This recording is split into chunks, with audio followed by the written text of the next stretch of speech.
Hey there, this is Dora. Have you ever heard that the story you tell yourself is the most important story of all? For me, that made the difference between being able to keep my house or having to sell it.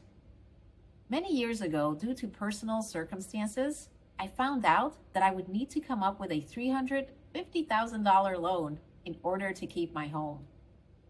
Back then, I had just started my personal coaching business, and the profit from that business the previous year was $65,000. Because there was such a big difference between my income and the amount of loan that I needed, all of the online calculators said that there's no way that I could get this loan. I talked to several banks, and they said the same thing too. Sorry, you don't qualify for a loan this size. I thought about what I could do to change my situation, and then something unexpected happened. My dog got injured. I know on the surface that seems like it has nothing to do with me being able to get a loan for my house, but it really changed my perspective on things. When I took her to the vet recommended that we have surgery on 2 of her legs, which would have cost about $14,000. My intuition told me that surgery was not the right way for her, and we decided to take her to natural healing therapies. I took her to acupuncturist and herbalist, and when those didn't work, I took her to a chiropractor. Until that point, I didn't even know that dog chiropractors existed. When we did the first treatment, it didn't seem like it was doing much, and I thought that it wasn't going to help her. But when we walked out of the chiropractor's office, I saw that my dog was walking on all 4 legs for the first time since her injury.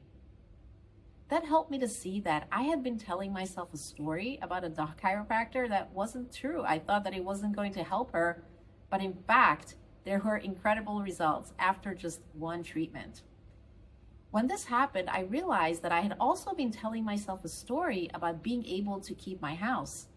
I had been calling the banks, but I didn't reach out to my network. I didn't talk to the people who could have supported me.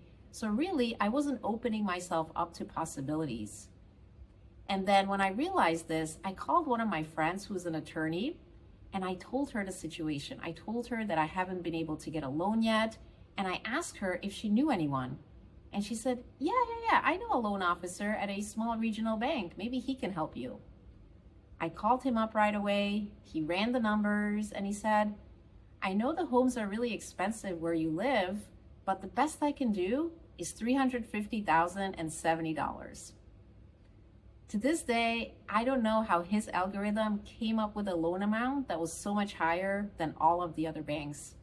But I know that I wouldn't have called him if I hadn't changed my story, if I hadn't realized how much I had been limiting myself by telling myself a story that all of the banks are going to reject me because I hadn't actually reached out to my support network beforehand. I hope that this video is going to help you that the stories we tell ourselves can be very limiting. And if there's a situation in your life where you feel like you are limiting yourself, I hope that you can find a different way of looking at it. You can ask yourself, what is the story that I'm telling myself? How can I look at this differently? And when you ask yourself those questions, you'll notice that new possibilities are going to open up for you, just like they did for my dog and my home. If you enjoyed this video, please click the like button.